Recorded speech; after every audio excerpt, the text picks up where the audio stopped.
لله نحمده ونستعينه ونستغفره ونؤمن به ونتوكل عليه ونعوذ بالله من شرور أنفسنا ومن سيئات أعمالنا من يهده الله فلا مضل له ومن يضلل فلا هادي له وأشهد أن لا إله إلا الله وحده لا شريك له وأشهد أن محمدا عبده ورسوله أما بعد فإن خير الحديث كتاب الله وخير الهدي هدي محمد صلى الله عليه وسلم وشر الأمور محدثاتها وكل محدثة بدعة وكل بدعة ضلالة وكل ضلالة في النار. أعوذ بالله من الشيطان الرجيم. بسم الله الرحمن الرحيم. وأنفقوا مما رزقناكم من قبل أن يأتي أحدكم الموت فيقول رب لولا أخرتني إلى أجل قريب فأصدق وأكون من الصالحين ولن يؤخر الله نفسا إذا جاء أجلها والله خبير بما تعملون. محترم حاضرین، ہم بار بار اس بات کو دہراتے ہیں اور دہرا رہے ہیں کہ رمضان المبارک نزول قرآن کی مناسبت سے اللہ تبارک و تعالیٰ کی جانب سے ہمارے اور آپ کے لیے بطور انعام دیا گیا ہے. اس کو ماہ قرآن، ماہ مبارک اللہ تبارک و تعالیٰ بنا کر بڑی فضیلتیں اور بڑی برکات اس میں متعین فرما دی ہیں.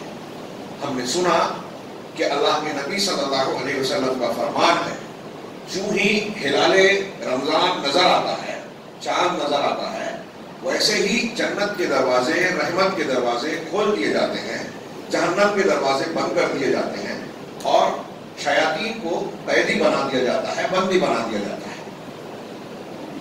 اس کا مطلب ایک یہ ہوا کہ نیکی کا زور ہو جاتا ہے، اللہ تبارک و تعالیٰ کی رحمتیں عام ہو جاتی ہیں، برے لوگوں کو برائی سے رکنے میں سہولت اور آسانی ہو جاتی ہے، ان پر برائی کا زور کم ہو جاتا ہے.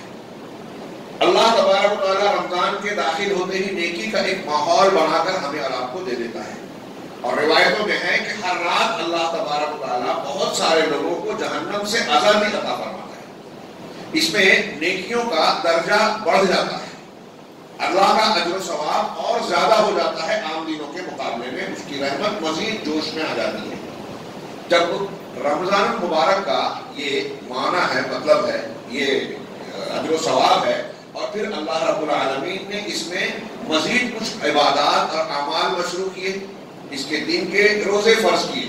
ایک روزہ فرض روزے سے بھی ہٹ کر ہم نے سنا دروس میں کہ اللہ کے رسول صلی اللہ علیہ وسلم فرمایا کہ ایک روزہ کوئی شخص اخلاص کے ساتھ اللہ کے راستے میں رکھتا ہے، فی سبیل اللہ کا لفظ ہے، ایک روزہ اگر اللہ کے راستے میں رکھتا ہے تو یہ ایک روزہ اسے جہنم سے 70 سال کی دوری تک پہنچا دیتا ہے. 70 سال میں جتنا فاصلہ طے کیا جائے گا اتنا دور ہو جاتا ہے. ایک روزہ جو عام رمضان کا روزہ، نبی کریم صلی اللہ علیہ وسلم نے من صام رمضان ایمانا واحتسابا غفر له ما تقدم من ذنبه، جو رمضان کے ماہ میں ایمان اور احتساب کے ساتھ ثواب کی امید رکھتے ہوئے، اللہ پر بھروسہ اور رسول پر یہ یقین کرتے ہوئے کہ یہ اس کا حکم ہے اور اللہ تعالیٰ اس حکم کو بجا لانے پر اجر و ثواب دے گا، اس نیت کے ساتھ اگر روزہ رکھ رہا ہے تو اس کے پچھلے گناہ معاف. پچھلے گناہ معاف یہ کوئی چھوٹی سی بات نہیں ہے. ہمارے لیے دنیا اور آخرت میں ساری پریشانیوں کی جڑ گناہ ہے. ہم نے گناہ معاف کروا لیے، اس کا مطلب اپنے آپ کو پریشانیوں سے بچا لیا. ہم متقی اور پرہیزگار ہو گئے. بار بار آپ سنتے ہیں لعلکم تتقون، روزے کی فرضیت کا مقصد یہ ہے کہ متقی بن جائیں. اب قرآن میں پڑھیے تو بتایا اللہ تبارک و تعالیٰ نے کہ ان تتقوا وتصبروا لا یضرکم کیدہم شیئا، اگر تم تقوی اختیار کرو، صبر کرو تو اللہ تعالیٰ دشمنوں کی چالیں تمہارا کچھ نہیں بگاڑ سکے گی. مسلمان آج خوفزدہ ہیں، ہمارے خلاف سازشیں ہو رہی ہیں عالمی سطح پر، اقوام متحدہ سے، حکومتی سطح پر، ڈپارٹمنٹ کی طرف سے، فلاں کی طرف سے ہم دہشت زدہ ہیں. اللہ تعالیٰ کہہ رہا ہے ڈرنے کی وہ چیز نہیں ہے، ڈرنے کی چیز تمہارا گناہ ہے، اور اگر تم تقوی اختیار کر لو، صبر کرو تو لا یضرکم کیدہم شیئا، قرآن کا فرمان ہے، تو تم کو دشمنوں کی چالیں، سازشیں کوئی نقصان نہیں پہنچائے گی. ولو ان اهل القرى آمنوا واتقوا لفتحنا عليهم برکات من السماء والارض. اللہ تبارک و تعالیٰ نے کہا کہ اگر یہ بستی کے لوگ جن کو ہم نے ہلاک کیا، قوم نوح، قوم عاد، قوم ثمود، ان کا ذکر کرنے کے بعد سورہ اعراف میں کہا کہ یہ لوگ اگر ایمان لے آتے اور تقوی اختیار کرتے تو ہم ان پر آسمانوں اور زمین کی برکتوں کے دروازے کھول دیتے. تقوی اور ایمان ہوگا تو آسمان اور زمین کی برکت کے دروازے کھل جائیں گے. وَمَن يَتَّقِ اللَّهَ يَجْعَل لَهُ مَخْرَجًا، یہ بھی سورہ طلاق قرآن کی آیت ہے. جو اللہ کا تقوی اختیار کرے گا، ڈرے گا اللہ سے، ہاں شریعت کی پر عمل کرے گا. تقوی کا معنی کیا ہے؟ جن چیزوں کا حکم اللہ اور رسول نے دیا اسے بجا لانا، جن سے منع کیا ہے رک جانا. اللہ کہہ رہا ہے کہ جو ایسا کرے گا وَمَن يَتَّقِ اللَّهَ يَجْعَل لَهُ مَخْرَجًا، اللہ اس کے لیے نکاسی کا، بچنے کا راستہ کھول دے گا. ہم اور آپ جس تکلیف میں ہو، پریشانی میں ہو، یہ قرآن کہہ رہا ہے. روحانی اسباب پر یقین ہونا چاہیے ہمیں کہ اگر ہم تقوی اختیار کریں گے تو تکلیف مصیبت سے نکلنے کا راستہ اللہ دے گا. وَيَجْعَل لَهُ مَخْرَجًا وَيَرْزُقْهُ مِنْ حَيْثُ لَا يَحْتَسِبُ، اور ایسے راستے سے اللہ تبارک و تعالیٰ روزی عطا فرمائے گا جس سے اس کو گمان بھی نہیں ہوگا. یہ قرآن کی 3-4 آیتیں میں نے بیان کی. تقوی اختیار کرو گے صبر کے ساتھ، دشمن کی چال نقصان نہیں پہنچائے گی. رمضان ہم کو متقی بنانے آیا ہے. ہم اگر متقی بن جائیں تو رمضان ہمارا یہ علاج کر دے گا، مسئلہ حل کر دے گا کہ دشمنوں کی چالیں بیکار ہو جائے گی اگر ہم واقعی متقی ہو جائیں. قرآن نے کہا تقوی اور ایمان ہے تو آسمان اور زمین کی برکتوں کے دروازے کھل جائیں گے. رمضان نے اگر ہمیں متقی بنا دیا تو آسمان اور زمین کی برکتیں ہمیں ملنا شروع ہو جائے گی. روزی روٹی اور معیشت کی جو رونا روتے ہیں، بے روزگاری، مفلسی، کنگالی، یہ مسئلہ حل ہو جائے گا تقوی اور ایمان سے. اگر ہم اللہ کی کتاب پر ایمان رکھتے ہیں تو اس کا مذاق نہیں اڑائیں گے، اس پر یقین کریں گے کہ اللہ نے کہا ہے ایسا ہی ہوگا. اگر تقوی ہے تو اللہ نے کہا کہ اللہ فرقان پیدا کر دے گا، حق اور باطل میں تمیز، صحیح اور غلط میں سمجھنے کی پہچان قرآن نے کہا. اسی طریقے سے اللہ تعالیٰ مصیبتوں سے نکلنے کا راستہ دے گا. وَيَرْزُقْهُ مِنْ حَيْثُ لَا يَحْتَسِبُ، اور ایسے راستے سے روزی دے گا جو ہم اور آپ سوچ نہیں سکتے. قرآن پھر آپ دوسرے دیکھیں، یہ تو دنیا کی باتیں ہیں. إِنَّ لِلْمُتَّقِينَ مَفَازًا حَدَائِقَ وَأَعْنَابًا وَكَوَاعِبَ أَتْرَابًا إِنَّ الْمُتَّقِينَ فِي ظِلَالٍ وَعُيُونٍ. یہ الگ الگ جگہوں کی آیتیں ہیں کہ متقیوں کے لیے کامیابی ہے. متقی پرہیزگار تقوی والے لوگ ہی چشموں میں ہوں گے، عیون میں، اور نہروں میں ہوں گے، جنت کے باغات میں ہوں گے. یہ قرآن کی آیتیں ہیں، اللہ کے وعدے ہیں، اور یہ کوئی مذاق یا کھلواڑ کی باتیں نہیں ہیں. سنجیدہ، انتہائی یقینی باتیں کہ اگر ہم تقوی اختیار کرتے ہیں تو دنیا اور آخرت کی ساری چیزیں مل گی. اور رمضان ہمیں متقی بنانے ہے. کیسے بنا رہا ہے؟ اللہ تعالیٰ نے اسٹیج سجا کر دیا ہمیں. رمضان المبارک ہمیں سدھارنے، سنوارنے کا اسٹیج تیار کر کے دیتا ہے. ابھی سنا رحمت کے دروازے کھل گئے، جہنم کے دروازے بند ہو گئے، شیطان مقید ہو گئے، ہر روز جنت سے آزادی. دن میں روزہ فرض ہے، اس کی کتنی فضیلت ہے ہم جانتے ہیں. رات میں اللہ کے رسول نے فرمایا کہ قیام اللیل آپ کے لیے مشروع قرار دیا گیا. اس کو اگر ایمان و احتساب کے ساتھ، پابندی کے ساتھ، سنت کے مطابق ہم نے ادا کیا تو وہ بھی گناہوں کی بخشش کا ذریعہ ہے. غفر لہ ما تقدم کا وعدہ اس کے ساتھ کیا. رات کا قیام جس کو ہم تراویح کہتے ہیں. ہاں ہمارے یہاں 8 اور 20 کی بحث ہوتی ہے. رسول اللہ صلی اللہ علیہ وسلم نے 11 رکعت وتر کے ساتھ 11 رکعت سے زیادہ کبھی نہیں پڑھی. حضرت عائشہ صدیقہ کا بخاری وغیرہ میں بیان ہے، اور یہ ایک لمبی بحث ہے، چھوڑ دیتے ہیں ہم. لیکن یہ ثابت ہے کہ سنت 8 کی ہے. تو قیام اللیل سنت کے طریقے پہ ہمارے یہاں کچھ لوگ سمجھتے ہیں کہ اس میں قرآن ختم کرنا کافی ہے یا ضروری ہے، لہذا بعض لوگوں نے شارٹ کٹ نکالا جنت کا کہ مہینے بھر کی تراویح 3 دن میں پڑھ لی، 1 دن میں پڑھ لی، 7 دن میں، کوئی 10 دن کی کا اہتمام کرتا ہے. نہیں، اللہ کے رسول نے فرمایا من قام رمضان، جو پورے رمضان کا قیام کرے. یہاں قرآن کے ختم کرنے کا ذکر نہیں ہے، پورے رمضان قیام کرنے کا ذکر ہے. اللہ کے رسول نے جماعت سے 3 دن پڑھائی تھی اور ہمیشہ پڑھتے تھے، وہ روایتیں ہم جانتے ہیں. تو خیر رات کا قیام مصنوع کیا. پھر اس کے علاوہ اس ماہ مبارک میں اللہ کے نبی جناب محمد رسول اللہ صلی اللہ علیہ وسلم کی سیرت طیبہ دیکھیے کہ جیسے جیسے آپ کا بیان اور قرآن حدیث کے الفاظ سے، احکامات سے پتہ چلتا ہے کہ جیسے جیسے رمضان کے ایام آگے بڑھتے جاتے ہیں، دن آگے بڑھتے جاتے ہیں، ویسے ویسے اس کی فضیلتیں، اجر و ثواب بھی بڑھتا جاتا ہے.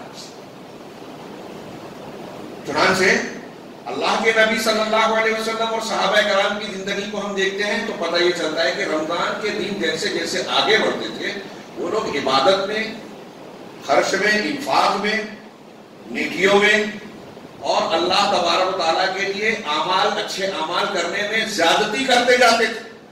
جیسے جیسے رمضان آگے بڑھتے جاتے. ہمارا معاملہ اس کے الٹا ہے. شروع میں جوش ہے، بعد میں ٹھنڈے ہو گئے. تھوڑا سا عمل کر کے ہمیں لگتا ہے کہ ہم نے دین کے تقاضے کو پورا کر دیا. صحابہ کرام کو لگتا تھا کہ ہم جتنا بھی کرتے ہیں کم کرتے ہیں، دنیا اتنی کی جائے جتنی ضرورت ہے، زیادہ محنت کی جائے آخرت پر. ہمارا معاملہ کیا ہے؟ دنیا زیادہ سے زیادہ کمائی جائے اور تھوڑی سی محنت کی جائے اتنا جس سے ہمارا پیچھا چھوٹ جائے، فرض ادا ہو جائے، ساقط ہو جائے اتنا کہ اللہ کے پاس مجھے ملے، اتنا دین پر عمل کر لیں. تو نبی کریم صلی اللہ علیہ وسلم اور صحابہ رمضان کے ایام جیسے جیسے آگے بڑھتے تھے نیکیوں میں محنت مشقت کرتے تھے. نبی کریم صلی اللہ علیہ وسلم اتنی محنت کرتے تھے کہ جیسے آخری عشرہ پہنچتا، آخری عشرے میں داخل ہونے کے ساتھ آپ گھر بار سے بھی کٹ کر مسجد میں اعتکاف کرتے تھے. جس سال آپ کی وفات ہوئی اس سال آپ نے 20 دن کا اعتکاف کیا. ایک سال رمضان مبارک کا آخری عشرے کا اعتکاف چھوٹ گیا تو آپ نے شوال میں اعتکاف کیا. اعتکاف اللہ کی عبادت کے لیے مسجد میں رہنا، گھر بار سے کٹ جانا، یہ خلوت شرعی ہے. وہ تصوف والی، رہبانیت والی خلوت جائز نہیں ہے اسلام میں. یہ شرعی ہے جو محدود دینوں کے لیے ہے. نبی کریم صلی اللہ علیہ وسلم کا یہ معمول تھا اور آپ کی یہ سیرت ہمارے اور آپ کے لیے درس ہے. حضرت ابن عباس رضی اللہ تعالیٰ عنہ بخاری شریف کی روایت فرماتے ہیں کہ کانا رسول اللہ صلی اللہ علیہ وسلم اجود الناس. رسول اللہ صلی اللہ علیہ وسلم لوگوں میں سب سے زیادہ سخی تھے. لوگوں میں سب سے زیادہ سخی تھے. وَكَانَ أَجْوَدَ مَا يَكُونُ فِي رمضان. آپ ایسے عام حالات میں تو سب سے زیادہ سخی تھے ہی. آپ کی سخاوت رمضان المبارک میں سب سے زیادہ شباب پر ہوتی اور سب سے زیادہ بڑھ جاتی. سخاوت اللہ کے راستے میں خرچ کرنا. آپ کتنے سخی تھے؟ صحیح مسلم کی ایک روایت ہے کہ ایک شخص آیا، اس نے اسلام قبول کیا. نبی کریم صلی اللہ علیہ وسلم دور قبیلے کا تھا. نبی کریم صلی اللہ علیہ وسلم نے ایک وادی بھر کے بکریاں تھیں آپ کے پاس آئی تھی.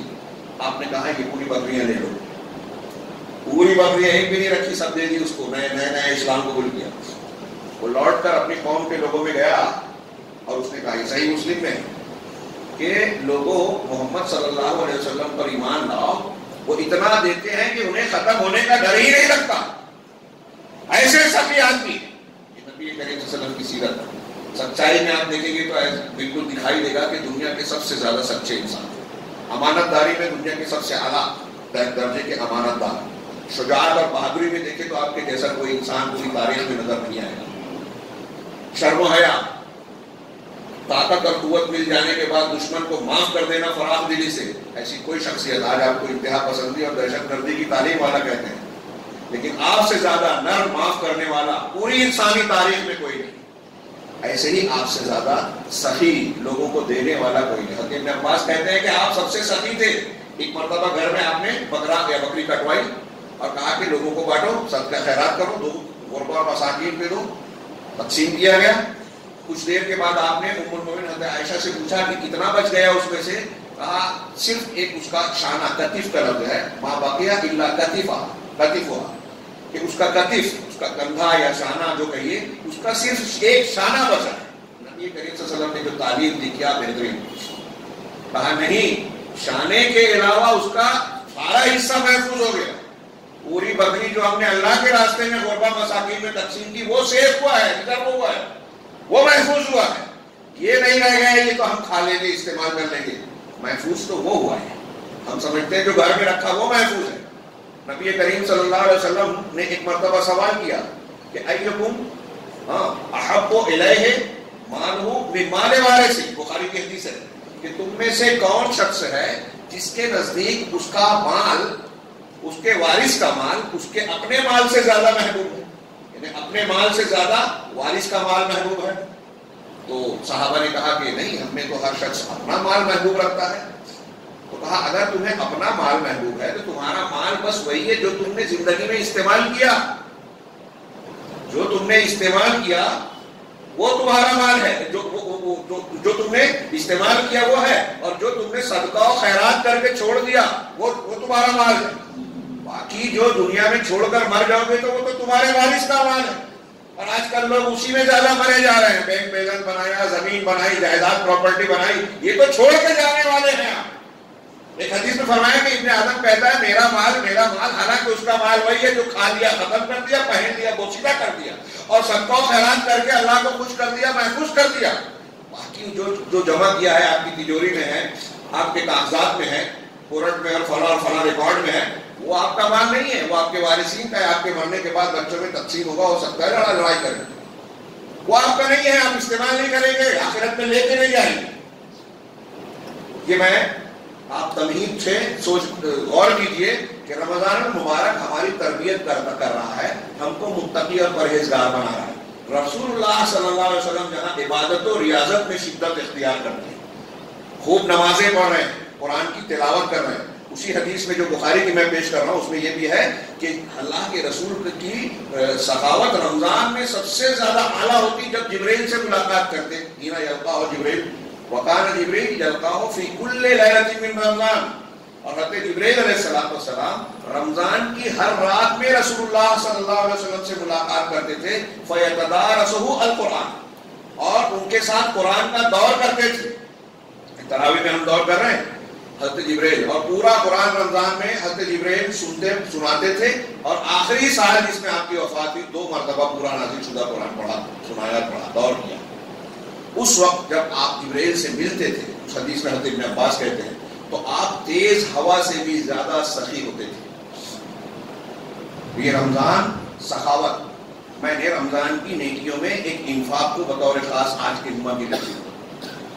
انفاق بہت اہم چیز ہے. آج اس بحث کو آگے بڑھانے سے پہلے غور کریں کہ دنیا میں جو فساد، جھگڑے، بیماریاں، ہمارے آپس کے بھائی کے جھگڑے، بھائی بہن کے جھگڑے، حقوق کو مارنے کا معاملہ ہے، کس وجہ سے ہے؟ مال کی محبت، دنیا کی محبت. اللہ تبارک و تعالیٰ نے رسول اللہ صلی اللہ علیہ وسلم سے زکوٰۃ و صدقات کے ذکر میں سورہ توبہ میں کہا خذ من اموالہم صدقۃ تطہرہم وتزکیہم بہا، کہ آپ لوگوں سے ان کے مال سے صدقہ زکوٰۃ دیجئے جس سے ان کی تطہیر کیجئے اور تزکیہ کیجئے. لمبی چوڑی تفصیل کا موقع نہیں، صرف تطہیر اور تزکیہ کے ظاہر میں بھی وہ صاف ہو جائے، ان کا مال صاف ہو جائے، اور باطن میں ان کا دل بھی صاف ہو جائے. کس چیز سے دل صاف ہو؟ یہ افراد کے لیے بھی ہے اور پورے معاشرے اور جماعت کے لیے بھی اللہ تعالیٰ نے رسول اللہ صلی اللہ علیہ وسلم کو سکھایا. صدقہ اور خیرات کرنے سے تزکیہ اور تطہیر ہوتی ہے، صفائی ہوتی ہے. کس چیز کی صفائی ہوتی ہے؟ جب صدقہ و خیرات بندہ کرتا ہے تو گناہ معاف ہوتے ہیں. گناہ معاف ہوتے ہیں. گناہوں کو معاف کرنے کا ایک بہت بڑا ذریعہ ہے صدقہ و خیرات. کفارے کی شکل میں آپ دیکھیے صدقہ کیا جائے. آپ لوگوں پر رحم کریں، اللہ آپ پر رحم کرے گا. آپ لوگوں کی مدد کریں، اللہ آپ کی مدد کرے گا. ابھی روایتیں کچھ میں پیش کروں گا. تو صدقہ و خیرات گناہوں کو مٹاتا ہے. پھر صدقہ و خیرات سے انسان کے اندر مال کی محبت اور دنیا کی محبت کمزور پڑتی ہے، اس کی صفائی ہوتی ہے. لالچ کا علاج ہوتا ہے، حرص کا علاج ہوتا ہے، آخرت کو ترجیح دینے کا جذبہ پیدا ہوتا ہے، اور خسیس اور ہلکے گھٹیا قسم کے اخلاق کا خاتمہ ہوتا ہے. وہ برائیاں، سماجی برائیاں جس کی وجہ سے آپس میں ایک دوسرے سے اناد، بغض، حسد، لڑائیاں ہیں، یہ نیچے سے آپ اپنے گھر سے دیکھیے. ہمارے سماج اور معاشرے میں گھر میں ایک بھائی اپنی بہن کو اس کا حق نہیں دے رہا ہے، شوہر بیوی شوہر کا حق نہیں دے رہی ہے. ایسے بہت سارے معاملات ہیں. ایک دوسرے سے حسد جلن، مال کے اشتراک کی وجہ سے بھائی کا دشمن بن گیا. حسد جلن ہے، کورٹ میں کیس چل رہے ہیں بعض گھروں میں، سگے رشتے داروں میں. ہمارے گھروں سے لے کے بین الاقوامی سطح تک ملٹی نیشنل کمپنیز اور عالمی جو ادیوگ پتی اور بڑے بڑے لوگ ہیں آج دنیا کو مارکیٹ کے طور پر اپنے قبضے میں کرنا چاہتے ہیں، اور اس کی وجہ سے انتہائی بے مروت، بے رحم بن گئے. ابھی جو کورونا کا معاملہ چلا، اس میں عام طور سے ایک رجحان یہ ہے، صحیح ہو یا غلط لیکن صحیح کی طرف زیادہ رجحان جاتا ہے، کہ یہ ایک تجارتی سازش تھی. اس میں ویکسین بیچنا، دنیا پر کنٹرول کرنا، لوگوں پر کنٹرول کرنا، اس کے پیچھے مقصد تھا. تو دنیا کے کمانے کے لیے لوگوں کی جان سے کھیلا گیا، لوگوں کو خوف اور دہشت میں مبتلا کیا گیا. مال کی محبت انسان کو کہاں تک لے جاتی ہے؟ ایک سود خوری اسی لیے شریعت میں منع کی گئی ہے. آپ کے والد کا آپریشن ہے، سیریس ہے، بھائی کے دوست کے پاس گئے کہ ہاں میرے والد کا آپریشن ہے، 1 لاکھ روپیہ قرض دے دو. وہ سوچے گا 1 لاکھ اس کو دوں گا تو میرا بڑھے گا نہیں، ہو سکتا ہے جو ملنا ہے وہ بھی مشکل سے ملے گا، میں کیوں دوں اسے. کہا یار ابھی بہت کام ہے، ضرورتیں ہیں، یہ ہے وہ ہے، میرا یہ کام ہے، میں نہیں دے سکتا. بے مروتی آ گئی، باپ اس کا مر رہا ہے لیکن ہمدردی نہیں آ رہی ہے. کیوں؟ یہاں لگ رہا ہے کہ پیسہ گھٹ جائے گا یا ایک لمبی مدت تک پھنسا رہے گا. ماں کی یہ محبت انسان کو جانور بنا دیتی ہے. اور سارے ہمارے سماج اور معاشرے میں جو فساد ہیں، جھگڑے ہیں، مسائل ہیں، اسلام کے اور دین سے زیادہ ہمارے نزدیک دنیا ہو گئی ہے. میں نے جیسا کہ ابھی کہا کہ ہم یہ سوچتے ہیں کہ دنیا کے لیے ہماری ڈیوٹی، ہمارا کام، ہماری کمائی، ہماری دکان یہ زیادہ ہے. ابھی رمضان دیکھیے کتنے مسلمان ہیں. رمضان جو نیکیاں اور جنت کمانے کا موسم ہے، یہ لوگوں کے دنیا کمانے کا موسم ہو گیا ہے. کوئی پھل والا ہے، کوئی کپڑے والا ہے، کوئی فلاں ہے. ہماری خواتین اور مائیں بہنیں جو ہیں وہ نیکیاں عبادت کرنے سے زیادہ کچن میں اور بازار میں جاتی ہیں. عید کی تیاری کرنی ہے، سحری اور افطار کی تیاری کرنی ہے، اس میں زیادہ وقت کھپتا ہے. عبادت، ریاضت اور رمضان کی برکتوں کو حاصل کرنے کے لیے کم موقع ملتا. یہ ہمارا مزاج ہے. نبی کریم صلی اللہ علیہ وسلم کے مزاج کی روشنی میں دیکھیے، اللہ تبارک و تعالیٰ نے، رسول اللہ صلی اللہ علیہ وسلم نے جو تربیت دی، جو تعلیم دی کہ آپ سخاوت رمضان میں اختیار کیجئے، تو اللہ کے رسول کے بارے میں ہم اور آپ کہہ سکتے ہیں کہ آپ سب سے سخی تھے. آپ پورا مال خرچ کر دیتے تھے. گھر میں ایک ڈلا ہے، نماز پڑھی، فوراً باہر گئے، واپس آئے، کہا کیا بات ہے، نماز پڑھ کے آج آپ فوراً بھاگ گئے. کہا میرے گھر میں ایک سونے کا ڈلا آ کر رکھا ہوا تھا، رات سے میں بھول گیا تھا، یہاں سے نکل کے گیا، صدقہ کر کے آ کے پھر بیٹھ رہا ہوں. یہ نبی کریم صلی اللہ علیہ وسلم کا عمل ہے. ہم سوچیں گے نبی کا ہے. اللہ کے رسول صلی اللہ علیہ وسلم نے جب یہ تعلیمات دی تو صحابہ کرام اور تابعین کا، اس سماج کا مزاج دیکھیے آپ. وقت بہت ہی کم ہے. میرے ہاتھ میں جو کاغذات ہیں اس میں 20 واقعات ہیں، آیتیں اور حدیثیں صحابہ اور سلف کی. کون سا پیش کروں کون سا نہیں، نمونے کے 2-4، اور ہو سکتا ہے آپ نے سنا. مثال کے طور پہ رسول اللہ صلی اللہ علیہ وسلم کے پاس ایک مہمان آیا، آپ نے گھر میں پوچھوایا. اپنی کئی بیویاں تھیں، ہر بیوی کے گھر میں پوچھا کہ کھانے کا کچھ سامان ہے کیا. کسی بھی گھر میں اللہ کے رسول صلی اللہ علیہ وسلم کے کھانے کا سامان نہیں تھا. سوچئے تھوڑی دیر کے لیے، سید المرسلین جناب محمد رسول اللہ صلی اللہ علیہ وسلم. آج کوئی غریب ہے دل میں شکوہ کرتا ہے کہ اللہ نے مجھے نہیں دیا. دیکھیے ہمارے رسول صلی اللہ علیہ وسلم اپنی بیویوں کے گھر پوچھ رہے ہیں ایک مہمان کو کھلانے کا کھانا نہیں ہے. اتنا غریب آج کوئی ہے ہمارے یہاں؟ اتنا مسکین ہے کوئی؟ آپ نے پوچھا صحابہ سے موجود کہ کوئی ہے جو میرے مہمان کی ضیافت کرے. ابو طلحہ رضی اللہ تعالیٰ عنہ نے کہا میں. لے گئے، گھر میں داخل ہوئے، مہمان باہر ہیں. بیوی ام سلیم حضرت انس رضی اللہ تعالیٰ عنہ کی والدہ بہت فضیلت والی خاتون ہیں. مائیں بہنیں ان کی زندگی کو پڑھے، بڑا اچھا سبق ہے ان کی زندگی. کہا کہ اللہ کے رسول صلی اللہ علیہ وسلم کے مہمان کو لایا ہوں، گھر میں کھانے کے لیے ہے. کہا بس اتنا کھانا ہے جس سے ہمارا بچہ کھا سکے، ہمارے لیے بھی نہیں ہے. تو کہا ٹھیک ہے ایک کام کرو، میں مہمان کو گھر میں بلاتا ہوں، دسترخوان پہ بٹھاتا ہوں، چراغ کو بجھا دینا تاکہ اسے دکھائی نہ دے. کھانے والی پلیٹ یا جو برتن ہوگا وہ ان کے سامنے رکھ دینا، بچے کو بہلا بسلا کے سلا دینا. ہم ایسا ظاہر کریں گے کہ ان کے ساتھ ہم بھی کھا رہے ہیں. تھوڑی دیر کے لیے تصور کیجیے، ہمارے گھر میں اتنا ہی کھانا ہے جتنا ایک آدمی کھا سکتا ہے. کیا ہم خود بھوکے رہے تو دوسرے کو کھلانے کا تصور کر سکتے ہیں؟ ایک خاتون بھی ہے، اس میں صحابی ہے، رسول کا مہمان، ایسا ہی کیا. بچے رو رہا تھا، بہلا پھسلا کے، یہ بخاری وغیرہ میں ہے روایت، آپ نے سنا ہے، لیکن اس کو بطور واقعہ مت سنیے. اس تناظر میں غور کیجئے کہ ان کا معاملہ بھی ہماری طرح انسان وہ بھی تھے، بچوں سے محبت ان کو بھی تھی، وہ بھی اسی دنیا کی مخلوق تھے. کیا وجہ تھی؟ ان کے یہاں ایسی قربانی کا جذبہ ہے. صبح میں جب اللہ کے رسول صلی اللہ علیہ وسلم کی خدمت میں حاضر ہوئے ابو طلحہ، تو اللہ تعالیٰ نے قرآن کی آیتیں سنائی کہ اللہ تعالیٰ تمہارے رات کے عمل سے بہت خوش ہوا.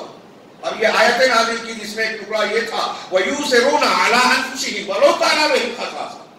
یہ اپنے نفس پر دوسروں کو ترجیح دیتے ہیں، اپنی شدید ضرورت ہونے کے باوجود دوسروں کو ترجیح دیتے ہیں، چاہے اگرچہ ان کو اس کی شدید ضرورت. یہی ابو طلحہ ہے. قرآن کی آیت نازل لن تنالوا البر حتى تنفقوا مما تحبون، نیکی کے اعلیٰ مقام کو تم نہیں پہنچ سکتے جب تک کہ اپنی محبوب چیز کو اللہ کے راستے میں خرچ نہ کرو۔ ہمارے ہاں ایک محاورہ بولتے ہیں ہندوستان میں، مری مرغی اللہ کے نام، جو کپڑا پھٹ گیا ہم نہیں پہننا چاہتے وہ غریب کو دے دو، جو کھانا بدبودار ہو رہا ہے، باسی ہو گیا ہے، اب کھانے کے لائق نہیں ہے تو وہ غربا کو دے دو۔ اسلام یہ مزاج دیتا ہے کہ جو آپ پسند کرتے ہو وہ اللہ کے راستے میں دو، تب نیکی ملے گی۔ ابو طلحہ نے آگے پوچھا کہ اللہ تعالیٰ یہ کہتا ہے، کہا تھا نیکی، کہا میرا پسندیدہ باغ بیروعہ ہے، مدینہ کا اس وقت کا کھجور کا سب سے بڑا باغ تھا، کہا میں اسے اللہ کے راستے میں دیتا ہوں۔ یہی ابو طلحہ، نیکی کا جذبہ۔ اس میں یہ نہ سوچے ہمارے یہاں سننے والے پڑھنے والے کہ ایک آدمی مالدار ہے وہی خرچ کر سکتا ہے۔ اگر آپ کا جذبہ صحیح ہے تو ایک کھجور جنت دلا سکتی ہے، جہنم سے بچا سکتی ہے۔ ثبوت کئی ہیں، بخاری مسلم کی ایک حدیث، ام المومنین حضرت عائشہ صدیقہ رضی اللہ تعالیٰ عنہ کہتی ہیں، جاءتنی مسکینہ، میرے پاس ایک مسکین عورت آئی، ومعہا ابنتاہا، اس کے ساتھ اس کی 2 بیٹیاں تھیں، اس نے فاستطعمتھا، مجھ سے کھانا مانگا، بھوکے تھے تینوں، میں نے فاطعمتھا 3 تمرات، میں نے انہیں 3 کھجوریں دی، اس سے زیادہ میرے پاس تھی بھی نہیں۔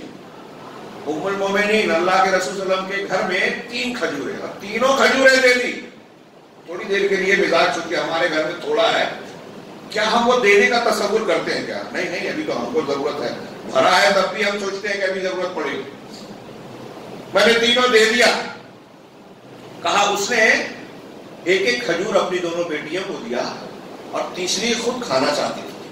ابھی وہ اپنا کھانے کے لیے منہ کی طرف بڑھائی کہ دونوں بچیوں نے اس کی کھجور بھی مانگ لی، ہاتھ پھیلا دیا، اپنی کھجوریں کھا لی، چٹ کر لی، اور ان کی کھجور کی طرف ہاتھ پھیلا دیا۔ اس عورت نے دیکھا تو اس کھجور کو 2 حصوں میں توڑا، آدھا آدھا آدھا دونوں کو دے دیا۔ کہا مجھے اس کی یہ بات بہت عجیب لگی، فاعجبنی ذلک، من شأنہا، اس کی یہ شان حالت مجھے بڑی اچھی لگی اور بڑی عجیب لگی، دونوں ترجمہ کر سکتے ہیں۔ پھر جب رسول اللہ صلی اللہ علیہ وسلم تشریف لائے تو میں نے آپ کو یہ بات بتائی۔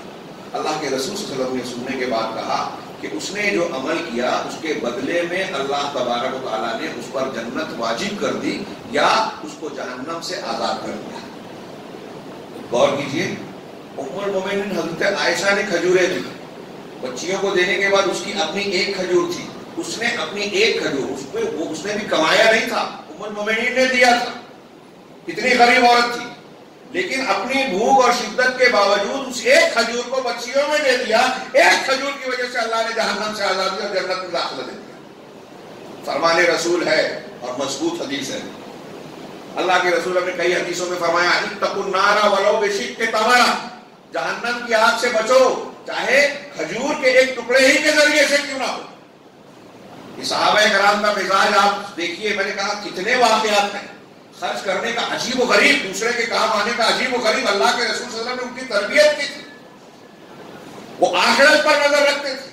ایک صحابی، صحیح مسلم کی روایت ہے، ان کے ایک مقروض تھے، قرض میں ڈوبے ہوئے تھے، قرض زیادہ تھا، ان کو جب پوچھنے جاتے تو یہ ان کو دیکھ کر جو مقروض تھے وہ چھپتے تھے۔ ایک دن مقابلہ سامنا ہو گیا تو کہا کہ تم مجھ سے مل نہیں رہے ہو، کیا بات ہے، کترا رہے ہو؟ تو کہا اصل میں انا معسر، میں تنگ دست ہوں، پریشان حال۔ تو انہوں نے کہا اللہ کی قسم ایسا ہی ہے؟ کہا ہاں اللہ کی قسم ایسا ہی ہے۔ تو انہوں نے کہا کہ تب ٹھیک ہے، میں تم کو معاف کرتا ہوں، کیونکہ میں نے رسول اللہ صلی اللہ علیہ وسلم کو کہتے ہوئے سنا ہے کہ جو شخص کسی تنگ دست کو مہلت دے یا معاف کر دے، اللہ تعالیٰ قیامت کی مصیبت اس سے دور کر دے گا۔ مجھے قیامت کی مصیبت دور کر دے گی، میں تم کو معاف کرتا ہوں۔ کتنے واقعات تاریخ میں صحابہ کرام کی زندگیوں میں ملے گی۔ آج ہم اس کو جب ذکر کرتے ہیں تو اپنے سماج میں ایسا محسوس ہوتا ہے کہ افسانہ بیان کر رہے ہیں۔ آپ سوچیں گے کہ یہ صحابہ تھے، بعد کے زمانوں میں دیکھیے اس میں بعض جگہوں پہ لوگ مقابلہ کرتے تھے، یہ فیصلہ نہیں کر پاتے تھے کہ فلاں زیادہ سخی ہے یا فلاں زیادہ سخی ہے۔ ایک روایت بدر الدین ابن جماعہ نے نقل کی، طبقات الشافعیہ الکبریٰ میں یہ واقعہ نقل ہے۔ بدر الدین ابن جماعہ اس ابن عبد السلام بہت بھاری زبردست عالم گزرے ہیں 3ری 4تھی صدی کے، سلفی عالم،